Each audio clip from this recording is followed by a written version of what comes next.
Okay, so I got my brother Bon here today. He's gonna help me understand this Barry Harris character and help me understand how to use these concepts that we did that first video about. So, talk to me, Bon, about why should I give a shit about Barry Harris, and what does he have? What can he do for me as a musician? Not Right on. necessarily a bass player, but just any musician. How is Right. somebody going to use the concepts that Barry has kind of come up with? Talk to us about Right. what it is and how we might apply it. Okay. Well, it's pretty simple. It really is simple, actually. Just takes a lot of dog work to get through it all, but it's very simple, actually. You just want to be able to execute every note available to you so that you can make lots of music. The right kind of notes in a mapping pattern. Okay? And he has two flavors, a major six and a minor six scale that he likes to use. And he alternates those two chords with a diminished chord. So he'll alternate a minor six with a diminished or a major six with a diminished. And he uses the bebop scale, although it's called in his speak a diminished sixth scale. Okay?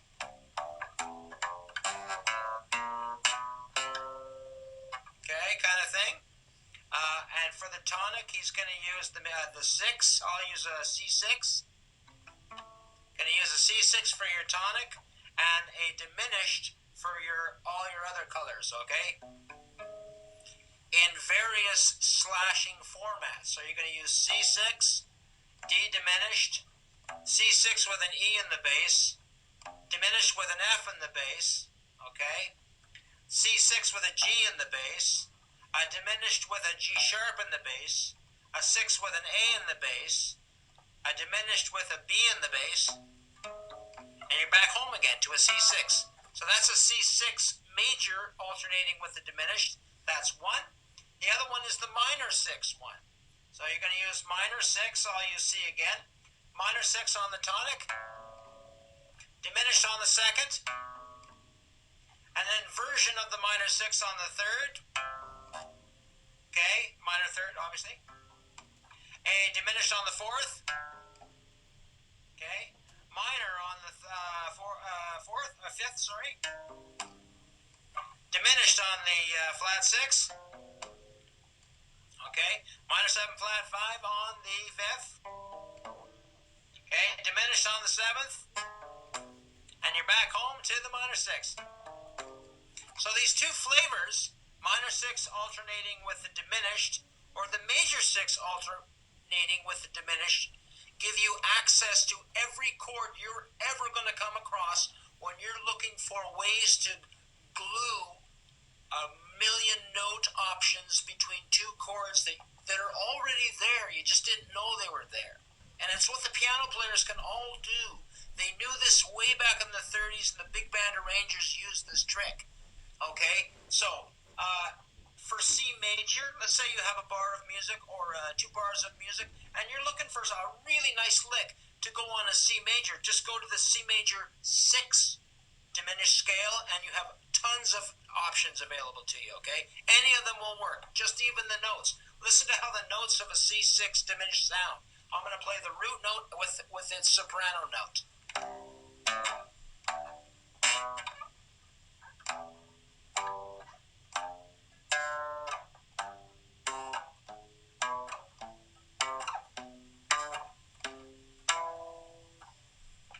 Now, you get really fast at that, and you can play that up and down anytime, anywhere, and you can cut it up any way you like. That's the major 6. If you come across a major 9 chord, play the 6th major scale on the 5th degree. If you come across a C minor chord, play the C minor version of it, okay? Or sorry, C minor 6 version of it. If you come across a C minor 7 or a minor 7 chord, all a minor 7 chord is a 6. So the A minor 7, for example, it's just a C6. So you're going to use the major 6 one on that. Minor 7 flat 5 is just a minor 6 down a third. So A minor 7 flat 5 is really just a C minor 6. Now you can use the Barry Harris minor 6 variety on all your minor 7 flat 5s. On your sus4s, play the major at the 7th degree. So C sus, play the B flat 6, major 1, and you're in. The sus flat 9, same minor 1, up half a step. The C9 or C7, play the minor 6 on the 5th degree, you're in. And the alt, play the minor 6 a half a step up. Every chord you could ever conceive of, Ryan, you can play either the minor 6 with the diminished variety or the major 6 with the diminished variety. That's it. Okay. That's pretty much it. That's a lot. That's a lot of information. I know. It's pretty simple, but it works. So we have a lot of scale work to learn. You've got 8 scales. You've got 8 scale shapes to learn. But then, man, just times by 12, you're in. Okay, diminished never moves. You got to learn the minor 6 around here and there. But man, I wish I'd learned this back when I was 18. So to learn this, you just need to. So basically, what you're saying is, if you can learn all the inversions of C major 6 and C minor 6, you're going to find yourself in a position to provide coverage for all those different things. Yep. You're going to run across any one of those inversions. And this all started by going down a rabbit hole about 3 years ago because I didn't understand what slash chords were. Right. And well, it's confusing. Caused me to start looking at these things. It's confusing because for a long time I thought slash chords were polychords. And they are. Well, they can be. They can be. Yeah. But sometimes people will write things as a slash chord, but really what they mean is play the inversion of this. Play the inversion of this, but just invert it so that this one's in the bass. And that's confusing. That's confusing. Or the inversion is masked so well that it actually turns out that it's just a major key somewhere else. That's all it is. But it's got the 5th over here and the 7th down like this. Take the 3rd, do this and that. And I'm like, oh, guys, it's a major this up half a step. Yeah. Yeah. No, I know. That used to freak me out all the time. Okay, so this really helped me get comfortable with inversions. Right. Cool. Inversions are very cool. And it's not hard. It's not hard. That's the nice thing about it. It's not hard. I use it all the time. Now I know why I want to use a slash E C chord. Now I understand why I want to do it, because I want to get control of my leading note. Right? You know what I mean? It just doesn't freak me out anymore. And yes, there are some jazz chords. Guys do some pretty crazy stuff. It's okay. It's all right. But man, Barry said, basically there's a universe of the whole tone scale, C and C sharp, that has every single note you're ever going to have to play, and blended together makes the diminished. And all chords are built on the diminished scale. The C6 is just a diminished with 2 notes altered. And a diminished scale doesn't have any notes altered. And that the C6 and the diminished scale, the C6 and the B7,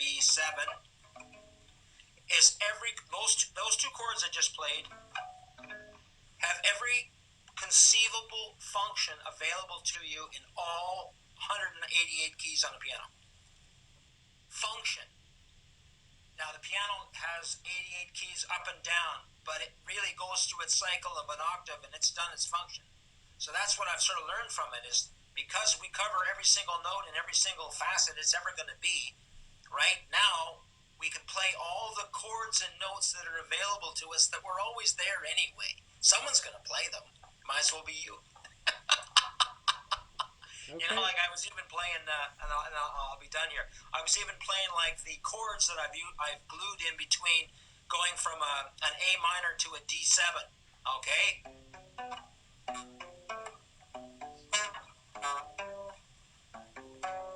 Very nice, but man, just the chord tones, going from an A minor to a D7. I just said, oh, okay, what are they? Bass note and soprano note. Sorry.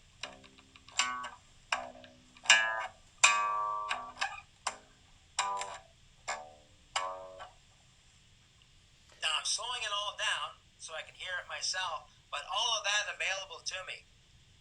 Whereas before I would have just went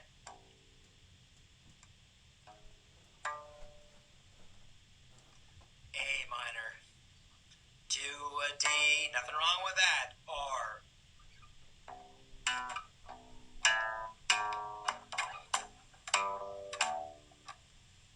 man, that's the groovy stuff I hear those jazz guys doing, man. They just throw in these really great notes from all the alternates and all of the what do you call that, Ryan? Substitutes. They're all there, but you never lose the function. So it's all A minor, but just using notes that we don't have to use the same color notes everyone else uses, right? You use all the other whatever 9 or 10 notes that are left over. That you just got to know where to put them. So his scale covers everything for you, so that you're always playing the function. You're either playing on or you're playing off. That's what he kind of says. Mm-hmm. So you might as well just play, and it's always going to be a diminished chord somewhere or an altered diminished. So the whole idea, like when you were saying that there's chords that sound like they're in, and then chords that sound like they're out, they're tension, right? Mm-hmm. For me, it's backwards now. I got it all backwards. When there's the tension, that's when it's all in. The stuff that's all simple and going home and calm, that's the altered stuff. It's only calm when it goes to a dominant. It's only calm when it goes to a diminished. That's the only time it's really can work, because those chords let you have any note work with it. Whereas the C6, you can only play what they tell you to play, because they're altered, right? And then the diminished say you're in. You can play any note you want with those. So those are the ones that are really in harmony. I know it. That's what I've learned. It's all backwards. We've been taught kind of wrong in a way. I wish I'd learned this like 20 years ago. Wow. But that's it, Ryan. Okay. What do you think, man? I think, I think I need to think about that upside down idea that you're in when you're out. I don't know. I'm gonna have to think about that one a bit. And a lot of people don't like to be out. They like to be in. I get it. I get it. I think I think people know that good sounding music it's a dynamic.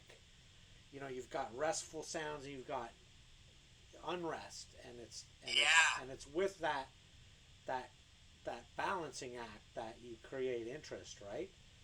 You can't have one without the other. Right.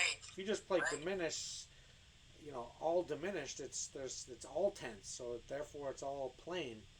It's with it's by contrast that it gets its flavor. But anyways, I don't want to make this video too long, but that's cool. So I'm gonna say thank you for sharing that, and it gave me a lot to think about. So cool. Yeah. Thank you. Thanks for the invite, Ryan. It was really sweet, man. Good luck with everything, dude. Yeah, cool. You too. Take care. Yeah.